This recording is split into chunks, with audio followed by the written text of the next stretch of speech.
Portland, Oregon, 24 de noviembre de 1971. En la noche antes del Día de Acción de Gracias, el vuelo 305 de Northwest Orient Airlines está a punto de partir en un corto vuelo a Seattle cuando un hombre de mediana edad vestido con un traje negro y llevando una caja de agregado negro aborda el avión. Pero este hombre no está volando para celebrar las vacaciones con amigos o familiares. Tiene otros planes. Cuando el avión despegó, pasó una nota a la azafata. La nota decía: «Tengo una bomba. Me gustaría que te sentaras cerca de mí». Y en ese momento, ella podía decir que hablaba en serio. La azafata le preguntó si podía ver la bomba. Él abre discretamente un maletín y muestra lo que parece ser una bomba. El secuestrador exige que se le entreguen $200,000 y 4 paracaídas cuando el avión aterrice en Seattle, o volará el avión, matando a todos a bordo. Después de que el avión aterrice en Seattle, entra el dinero y los paracaídas, y todos los pasajeros son escoltados fuera del avión, y el secuestrador ordenó a los pilotos que despegaran hacia, de todos los lugares, la Ciudad de México. El Boeing 727 es reabastecido, y un grupo de 4 personas lleva al secuestrador de vuelta al aire, dirigiéndose a la frontera. Pero durante el vuelo, el secuestrador se pone 2 paracaídas, ata el dinero a su pecho y abre las escaleras de la popa. Nadie sabe exactamente cuándo o dónde, pero en algún momento salta del avión y nunca se vuelve a ver. Se fue y desapareció en el aire de la noche. Hubo una persecución que se lanzó sobre un área de 2 estados, donde tenían el FBI, otras agencias federales, el ejército, la policía estatal, y estaban peinando toda esa área, y no encontraron nada. Según el manifiesto del avión, el nombre del secuestrador era Dan Cooper. Pero gracias a una falta de comunicación de noticias, se le conoce más comúnmente como D.B. Cooper. Sin embargo, las autoridades pronto se enteraron de que este nombre era simplemente un alias, y la verdadera identidad del hombre era desconocida. La fuga de D.B. Cooper fue tan ingeniosa que pasaron casi 10 años antes de que el FBI obtuviera una gran ruptura en el caso. Un día de 1980, haciendo un picnic en el lado de este río, un niño encontró algo de dinero, pero esto simplemente no era dinero. Este era el dinero de D.B. Cooper. Apareció en el banco de arena. El dinero fue encontrado en un lugar completamente diferente al camino del avión. Entonces, lo que eso significa es que el dinero no solo se alejó y aterrizó en el banco de arena. Significa que tenía que llegar allí por algún tipo de medio. Pero, ¿por qué D.B. Cooper arriesgaría su vida para robar $200,000 solo para enterrar al menos parte de ella en la arena? Parece desafiar toda lógica, a menos que D.B. Cooper tuviera otra razón para hacer el secuestro además del dinero. Tener el dinero como objeto de este caso no tiene sentido porque tenía que haber sabido que este dinero estaría marcado o sería de alguna manera rastreable. Así que, de nuevo, usted tiene que preguntarse cuál era la verdadera agenda aquí. Tienes un hombre que saltó de un avión a reacción en movimiento que nunca fue encontrado, y era como un profesional perfecto. Y sospecho que probablemente era un exmilitar, posiblemente parte de la CIA, que tenía una misión que debía llevarse a cabo. Puede sonar como una teoría de conspiración descabellada, pero según algunos investigadores, hay evidencia que sugiere que D.B. Cooper tenía entrenamiento militar. Por ejemplo, Cooper sabía que la escalera de popa del avión Boeing 727-100 era una buena plataforma para un salto en paracaídas. Y de hecho, la CIA había utilizado la misma táctica con el mismo modelo de avión para lanzar suministros y espías durante la guerra de Vietnam. Air America, que era la aerolínea de la CIA en Vietnam, usaron este mismo avión, y D.B. tuvo que haber tenido conocimiento de que el 727-100 tenía la escalera que podía bajarse, y podría bajarse en vuelo. Esto no era de conocimiento común, y esto es algo que alguien tenía que haber tenido experiencia haciendo para lograrlo. Si D.B. Cooper fue entrenado por la CIA, ¿fue el secuestro algo que hizo por su cuenta? O podría haber sido una misión que se le ordenó llevar a cabo. Y si es así, ¿con qué propósito? En 1971, no había mucha seguridad en términos de viajes aéreos, y hubo muchos secuestros a principios de los años 70. En ese momento, podrías tener, digamos, tantas armas como quisieras en tu bolsa de lona que llevabas, en tu persona. Y esto significaba, por supuesto, que la gente estaba secuestrando aviones de izquierda a derecha. También era a menudo político, por lo que el terrorismo de la década de 1970, en el que la gente secuestraba un avión y luego hacía demandas para que varios presos políticos fueran liberados, y luego los llevas a un avión a Cuba, y Cuba te dejaría vivir allí todo el tiempo que quisieras. Fue como un acto político, secuestros. La gente decía, llévame a Cuba. Tanto es así que la FAA y los funcionarios de la agencia casi reconstruyeron una réplica del aeropuerto de La Habana en el sur de Florida. La idea era que si te secuestraban a La Habana, simplemente volabas y luego aterrizabas en el gran sitio. Algunas personas teorizan que el secuestro de D.B. Cooper fue realmente una especie de evento de bandera falsa para crear un secuestro lo suficientemente espectacular como para captar la atención de todos y conducir a algunos cambios de regulación para que estos secuestros puedan detenerse. Y eso es lo que sucedió después de D.B. Cooper, porque la FAA salió con todo tipo de nuevas regulaciones. No lo pondría más allá de la CIA para que un agente como Dan Cooper haga lo que sea necesario para aumentar la percepción pública y la conciencia pública sobre la seguridad de las aerolíneas. Quiero decir, cuando realmente lo miras, ¿quién estaba herido? Nadie. Quiero decir, tenía todos los ingredientes de un operativo encubierto. El caso de D.B. Cooper, lo que lo hace notable es que en realidad es el único secuestro en el mundo sin resolver. Lo que lo hace tan difícil de resolver es que son misterios y misterios. Y una vez que entras en esos misterios, hay otros. No es solo una historia sobre un secuestrador. Fue D.B. Cooper un agente de la CIA cuya misión no fue concebida por él, sino por sus superiores. Es una teoría fascinante y sugiere que la verdadera mente maestra detrás de un crimen puede ser difícil de descubrir. Erie, Pensilvania, 28 de agosto de 2003, a las 2:30 p.m. Es un día ordinario en un banco del centro de la PNC cuando Brian Wells, de 46 años, se hace cola para ver al cajero.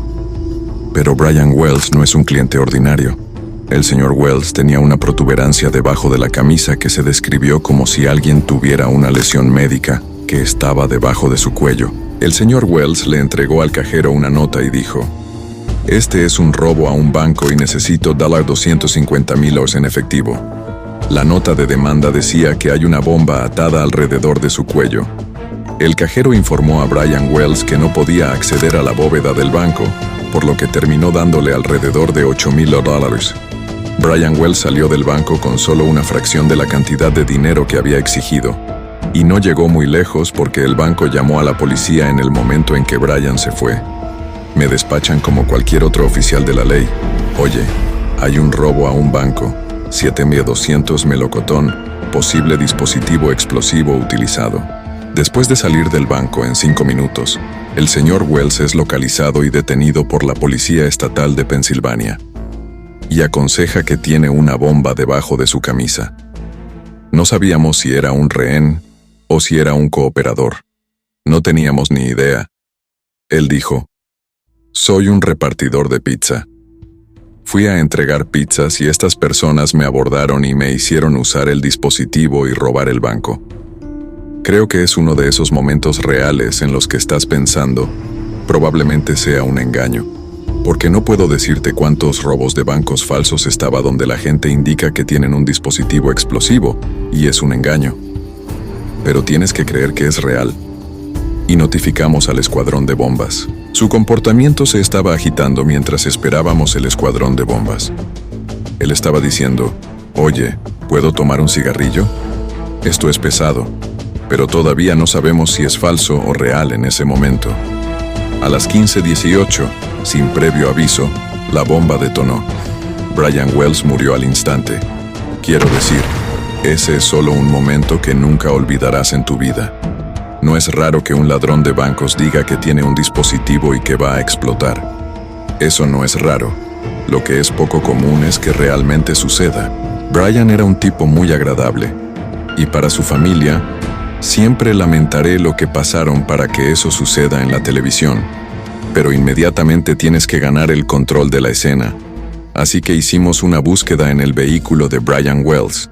Y en el interior, encontramos una serie de notas, 9 páginas totales, notas realmente extrañas y demasiado detalladas y complejas, como no se podía creer. Algunos fueron hechos al cajero, algunos fueron hechos a la policía y qué no hacer. Algunos fueron hechos a Brian Wells específicamente diciendo: Wells, después de robar el banco, esta es la serie de paradas que debes hacer para obtener llaves para quitarte el dispositivo del cuello. Es como si estuviera en una búsqueda del tesoro. En cada ubicación, encontraría una llave o un código que estaría un paso más cerca para que pudiera quitarle la bomba. Quiero decir, nunca en nuestra historia un hombre ha entrado en un banco con una bomba atada alrededor de su cuello, con órdenes de completar una búsqueda del tesoro para que le retiren la bomba. El diseño del cuello y la caja que sostenía el cuello era muy singular. Era básicamente como una gran esposa en la parte del cuello. Debajo del cuello había una caja, y la caja contenía 2 bombas de tubo y 2 temporizadores de cocina.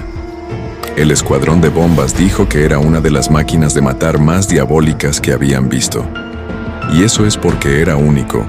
Fue hecho específicamente para este evento. Inicialmente, nunca habíamos visto nada como esto. Solo tuvimos que empezar mucho en un proceso metódico, juntando las piezas. El cerebro criminal claramente pasó mucho tiempo haciendo esto. El cerebro obviamente se está deleitando en jugar un juego con la policía, y luego, cuando no pueden resolverlo, eso es un gran impulso para su propio ego. Y cuanto más tiempo pudieran retrasar la búsqueda de respuestas reales, más se sentirían increíbles consigo mismos. Y el cerebro detrás del caso de Brian Wells estaba claramente tratando de hacer eso. En busca de respuestas, los investigadores rastrearon los movimientos de Wells más temprano en el día. Fueron a una torre de televisión cercana, donde Wells había hecho su última entrega de pizza. Dijo que cuando fue allí y llegó a la parte posterior del sitio, fue abordado por un grupo de personas que le dijeron que robara el banco, y luego tendrá notas a seguir para obtener las teclas para apagar el dispositivo. Pero cuando los policías revisaron el área, descubrieron que la torre estaba abandonada, y el sendero se enfrió. Eso es hasta 3 semanas después, cuando el personal de mantenimiento local Bill Roste, que acaba de vivir justo al lado de la torre de televisión, llamó a 911. La policía determinó que el cuerpo en el congelador de Bill Rost era un hombre llamado James Roden, el novio de Marjorie Diehl Armstrong, una mujer que era demasiado familiar para las autoridades locales. Marjorie Diehl Armstrong era casi como una viuda negra, donde dejó una serie de muertes misteriosas. Su esposo y varios novios en el área local.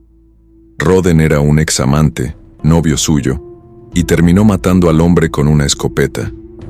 Le pidió a Roste que se deshiciera del cuerpo por ella, y termina dejándolo en su congelador en su garaje. Después de entrevistas con Marjorie Diehl Armstrong y otros, determinamos que el padre de Marjorie Diehl Armstrong tenía mucho dinero, y ella era la única hija, y quería el dinero, y lo quería ahora. Así que toda la idea de robar el banco por el dinero realmente vino de Marjorie Diehl Armstrong.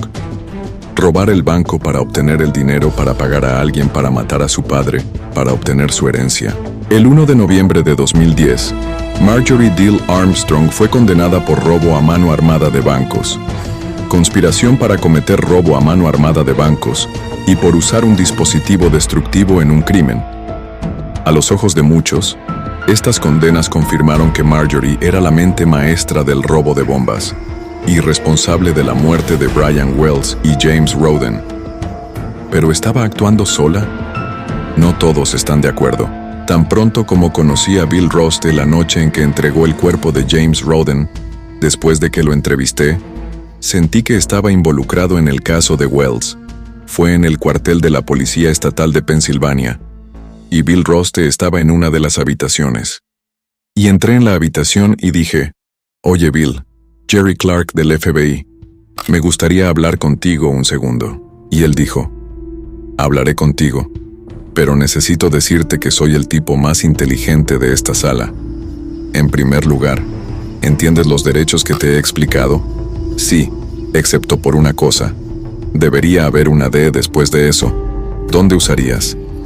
Era tan increíblemente en sí mismo, y pensaba que era mucho más inteligente que nadie. Desde mi perspectiva, el cerebro es Bill Roste, porque él planeó cómo hacer esto, y las notas, y la bomba, y hacer la bomba, y las complejidades que entraron en ella. Desafortunadamente para el caso, Bill Roste murió en julio de 2004. Creo que Roste sabía que se estaba muriendo de cáncer, y creo que quería salir diciendo, «Soy el tipo más inteligente». Y detuve uno sobre la aplicación de la ley. Fue el intento del robo de una bomba de cuello Bill Roste, de lograr un crimen que sería más astuto que la policía antes de morir. Desafortunadamente, Marjorie D. Armstrong también murió en 2017, por lo que es difícil decirlo con certeza. Pero hay otros robos que, si bien la motivación detrás de ellos puede ser más clara, no son menos desconcertantes. Boston, Massachusetts, 18 de marzo de 1990, 8:15 a.m. Los oficiales de policía que respondieron a una llamada llegan al Museo Isabella Gardner y se sorprenden al descubrir que varias obras de arte han desaparecido en el aire. Muchas de las piezas que robaron eran pinturas, algunas eran dibujos, y algunas de las piezas que tomaron no tenían precio. Una de las piezas que robaron fue un paisaje marino de Rembrandt llamado The Storm Over the Seascape, que Rembrandt pintó. Otra pieza era un Vermeer, se llama The Concert. Ambas piezas se consideran casi invaluables. En total, 13 objetos de arte fueron robados. El valor total a partir de hoy es de más de 500 millones, lo que lo convierte en el mayor delito contra la propiedad en la historia de los Estados Unidos. La policía encontró a los 2 guardias de seguridad de servicio, esposados y atados en el sótano del museo. Después de interrogar a los guardias, aprendieron cómo se había llevado a cabo el atraco. 2 ladrones vestidos como policías entraron en el museo a las 1:24 a.m. Se acercaron a uno de los guardias de seguridad y le dijeron que encajaba en la descripción de un sospechoso en otro crimen. Le pidieron al guardia que se levantara del mostrador de seguridad para que pudieran verlo mejor. Y cuando lo hizo, lo agarraron, lo encadenaron y lo ataron en el sótano. Una vez que los guardias fueron sometidos, los 2 ladrones pasaron los siguientes 81 minutos, robando metódicamente las 13 obras maestras, y luego desaparecieron en la noche. El FBI inmediatamente inició una investigación completa, y había varias personas de interés que investigaron. Una de esas personas no era otra que James Whitey Bulger, el líder de la famosa pandilla Winter Hill. James Whitey Bulger fue el padrino del crimen de Boston en 1990, cuando ocurrió ese atraco. Así que inmediatamente el FBI y la policía de Boston sacaron a Bulger y a todos sus asociados y les preguntaron, ¿dónde están las pinturas? Pero Whitey Bulger fue intensamente interrogado en ese momento sobre el conocimiento sobre el atraco de Gardner, y afirmó que no tenía conocimiento. Así que no hay razón para pensar que estaba involucrado, porque no había evidencia de eso. A medida que pasaron los años y el FBI no pudo acusar a nadie del crimen, los funcionarios del museo ofrecieron una recompensa de 10 millones por información que conduzca directamente a la devolución de las 13 obras de arte. Nadie se presentó, y el caso continuó desconcertando a los investigadores, pero el agente del FBI, Robert Whitman, estaba decidido a resolver el misterio. Mi investigación activa sobre el Gardner comencé alrededor de 2005. En 2005, fui contactado por un oficial de policía parisino que me dijo que un francés estaba interesado en vender el Vermeer y el Rembrandt. Los ladrones estaban conectados a 2 hermanos de Córcega, que en realidad estaban en prisión. Estaban esperando el momento adecuado para vender estas pinturas por la cantidad correcta de dinero que podrían establecer a sus familias de por vida, porque nunca iban a salir de la cárcel. Querían $30 millones para que las pinturas volvieran, y estaba dispuesto a pagarlo en cuanto a ser un turbio encubierto, ya sabes, criminal en los Estados Unidos. 15 años después del atraco de Isabella Gardner, el agente del FBI Robert Whitman creía que estaba a punto de recuperar las obras de arte robadas y, con suerte, descubrir quién las tomó originalmente. Pero antes de que los hermanos Corsos le vendieran las piezas del Museo Gardner, primero querían descargar otras obras de arte. Decidieron ofrecerme 4 pinturas más que fueron robadas del Museo de Bellas Artes de Niza, Francia. Los aceptamos en la oferta y pudimos recuperarlos en Marsella. Sin embargo, el problema fue que, en esa recuperación, uno de los policías franceses les dijo a los individuos que yo era un agente del FBI, y en ese momento, perdimos la posibilidad de trabajar con ellos para recuperar el Rembrandt y el Vermeer. Eso se hizo. Es muy difícil infiltrarse en la sociedad corsa. La policía francesa ha tenido dificultades con eso durante muchos años, así que no podemos ir más allá en este momento.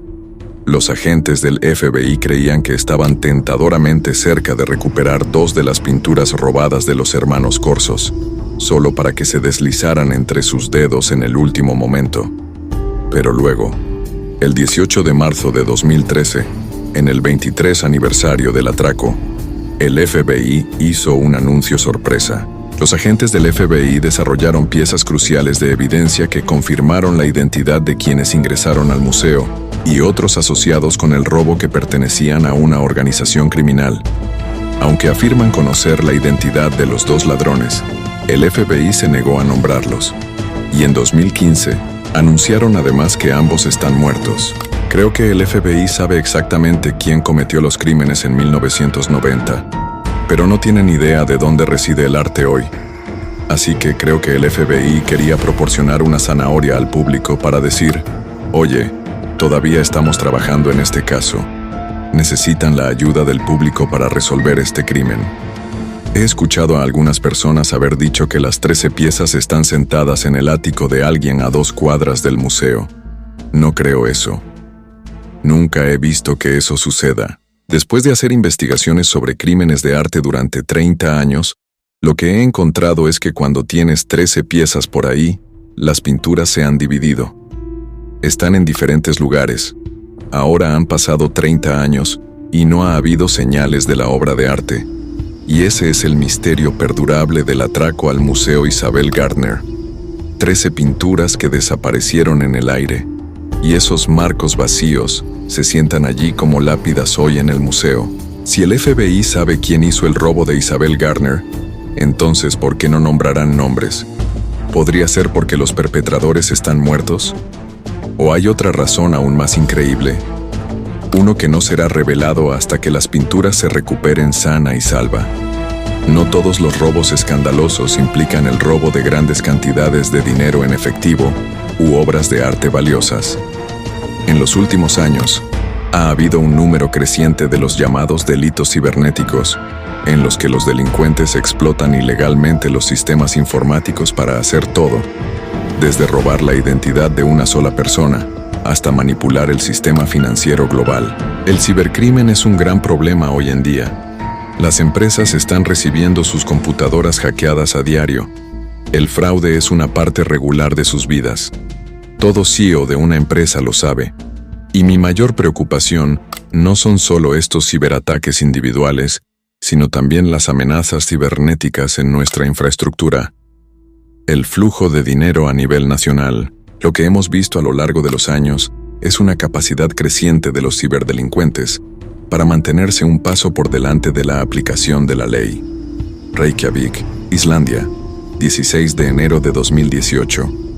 Sindri Thor Stefansson, de 32 años, y un grupo de ladrones irrumpen en el centro de datos Advania, que alberga una de las mayores concentraciones de potencia informática del mundo, y roban 550 computadoras.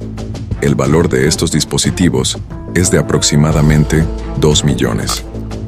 Pero la puntuación más grande no son las computadoras en sí, sino la información almacenada dentro de ellas. Lo que estos dispositivos podrían hacer es extraer Bitcoin. Y la minería de Bitcoin puede producir millones y millones y millones de dólares. Estas computadoras son básicamente como el oro, pero no están extrayendo oro.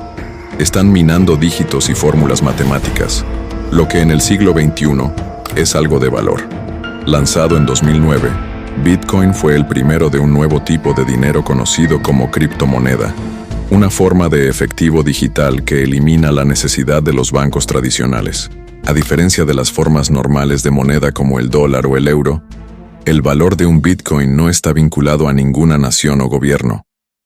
Para Sindri Thor Stefansson, el beneficio de robar 550 computadoras Bitcoin fue en el futuro Bitcoins que podrían crear. Lo que obtienes por el riesgo es esencialmente una máquina de impresión de dinero. Y la diferencia es que no está imprimiendo efectivo.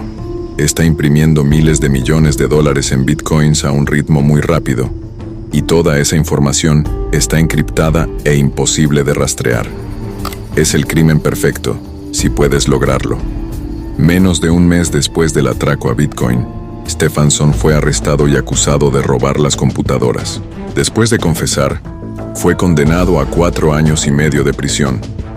Pero el caso no se resolvió porque las computadoras robadas nunca se recuperaron, y Stefansson afirma ni siquiera saber dónde están. Hubo una mayor conspiración detrás de este atraco a Bitcoin, y culpa a un tipo cuya identidad nunca ha revelado. Stefansson ha dicho que la idea de hacerlo no proviene de él, pero hay un señor X al que misteriosamente atribuye el papel de mente maestra. Hay muchas teorías salvajes sobre quién podría ser el señor X. Uno de ellos es Satoshi Nakamoto. Según todos los informes, Satoshi Nakamoto es un alias, un seudónimo para el oscuro creador de Bitcoin, cuya identidad real es desconocida. Ni siquiera sabemos si Satoshi Nakamoto es un él o una ella, o un ellos, porque Satoshi Nakamoto nunca se ha presentado. En 2009, cuando comenzó, Nakamoto estaba muy entusiasmado con la difusión de sus ideas, la difusión de este código. Esto le permitió establecer una nueva moneda llamada Bitcoin, que no estaba controlada por el gobierno. Alrededor de 2011 se oscureció y nadie sabe quién es. Hay quienes creen que Satoshi Nakamoto y el señor X son uno y el mismo, y que esta persona o grupo de personas no identificadas ha estado acaparando y manipulando el valor de Bitcoin desde su inicio hasta el atraco en Islandia hasta hoy. Cada estado y cada país está haciendo todo lo posible para controlar el salvaje oeste de la criptomoneda. Por lo tanto, el IRS en los últimos años está intensificando su aplicación para perseguir a las personas que no están informando sus transacciones de criptomonedas, porque por sí mismos podrían colapsar el mercado o podrían hacer crecer el mercado. El fraude cibernético es una de las 3 principales prioridades del FBI, y para adelantarnos realmente a este problema, debemos pensar más de una manera innovadora, tal como lo hacen los delincuentes en el mundo cibernético. En algún lugar de este planeta esas computadoras están zumbando y están creando ingresos de Bitcoin para alguien en algún lugar. ¿Es solo un amorfo señor X? No lo sabemos, pero esas 550 computadoras, puedo garantizarte, no terminaron en un vertedero de desechos en algún lugar. Quien quiera que sea este misterioso señor X, parece que para él, el crimen paga, al menos en Bitcoin. Pero, ¿es el dinero en todas sus formas la droga definitiva para la mente criminal? ¿O hay algunas cosas que son aún más atractivas? Tal vez la respuesta se puede encontrar examinando el caso de un hombre que robó el cerebro del hombre más inteligente del mundo, Albert Einstein. Princeton, Nueva Jersey, 18 de abril de 1955. Albert Einstein, un célebre físico considerado el padre de la física moderna, muere a la edad de 76 años. Mientras que el deseo de Einstein es ser cremado, el patólogo jefe del hospital de Princeton, Thomas Harvey, primero debe determinar la causa de la muerte, pero con el cuerpo de Albert Einstein en la mesa de la autopsia, el interés de Harvey se siente atraído por otra cosa.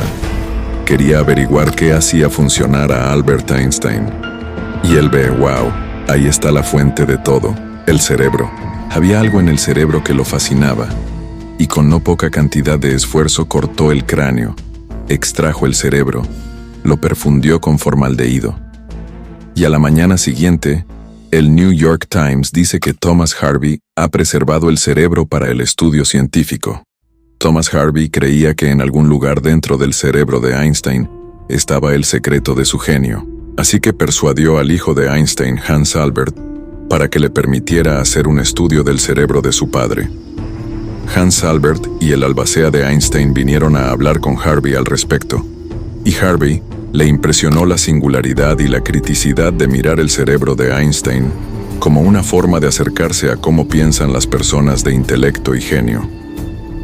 Harvey tomó más de una docena de fotos del cerebro de Einstein, lo diseccionó y afeitó rebanadas delgadas para un estudio microscópico, pero pasaron los años, y Harvey nunca publicó ningún artículo u observación científica. Tampoco devolvió el cerebro, sino que lo robó y lo guardó para sí mismo, sin intención de devolverlo. Una vez que Thomas Harvey tuvo el cerebro, no lo dejó fuera de su vista. Dejó su puesto como jefe de patología en el hospital de Princeton y se dirigió al Medio Oeste y entró en la práctica general.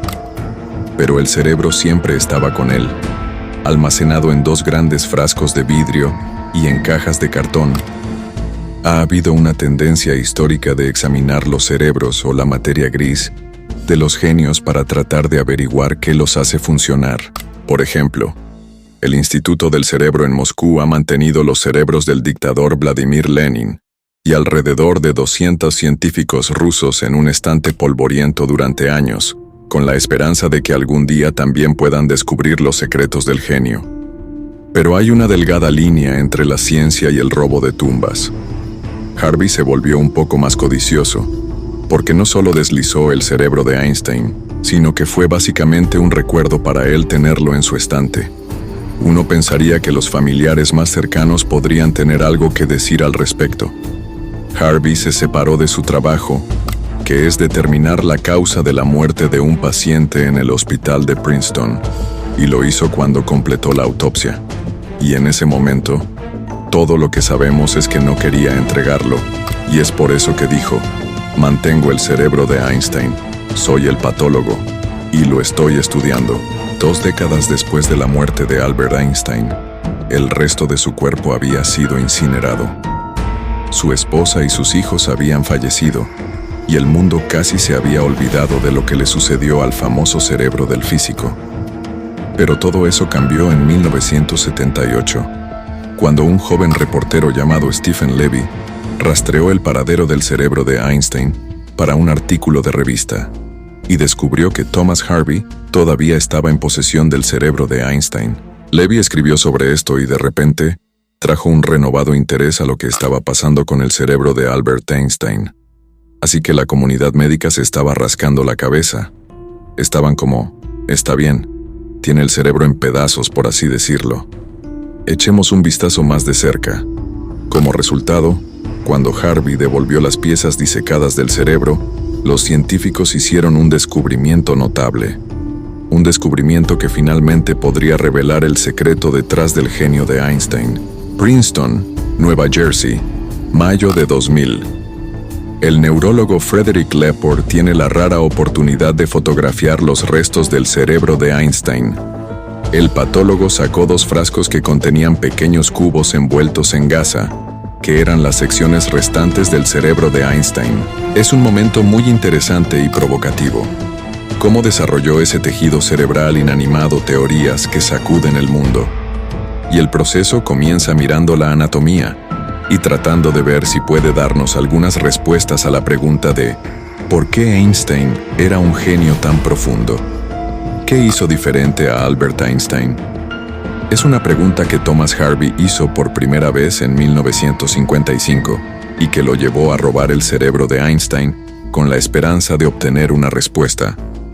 Tuve la oportunidad de reunirme con Thomas Harvey en su retiro en la primavera de 2000. Nunca había renunciado a ese sueño de tratar de, desde todas las vías posibles, Mirar este pedazo de tejido y tratar de encontrar respuestas sobre el genio de Einstein.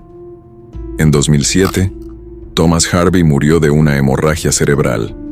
Irónicamente, debido a que Thomas Harvey robó el cerebro de Einstein y lo preservó durante tantos años, los científicos tuvieron la oportunidad de examinarlo con tecnología moderna, y cuando lo hicieron, descubrieron que el cerebro de este genio visionario era, de hecho, diferente. Los neurocientíficos descubrieron que el cerebro de Einstein tenía lóbulos parietales agrandados, y además, encontraron que parte del lóbulo parietal, en lugar de tener todas estas ranuras, era una especie de área agrandada y aplanada, y así parecía bastante notable. El lóbulo parietal es un área del cerebro que nos ayuda con el reconocimiento visoespacial, y la conclusión de los neuropatólogos fue que el cerebro excepcional de Albert Einstein se debió a que el lóbulo parietal era anatómicamente diferente de la norma humana. Creo que Thomas Harvey podría haber estado contento de que simplemente aferrándose a ese cerebro durante tantos años y habiéndolo visto por profesionales, algún tipo de credibilidad se había contagiado con él, para que él, a su vez, pudiera ser más respetado como hombre de ciencia. La gente quiere destacar, quieren reconocimiento, y cuanto mayor es el crimen, tu notoriedad de cometer ese crimen dura para siempre. Al comprender la mente criminal, es un cierto tipo de perfil psicológico lo que hace que las personas sientan que no pueden seguir las reglas de la sociedad. Ellos se oponen a la autoridad, pero tienen su propia autoridad, y su autoridad es su sentido interno del bien y del mal. Parece que no importa cuánto lo intentemos, parece que no podemos entender la mente criminal. Pero, de nuevo, ¿realmente queremos?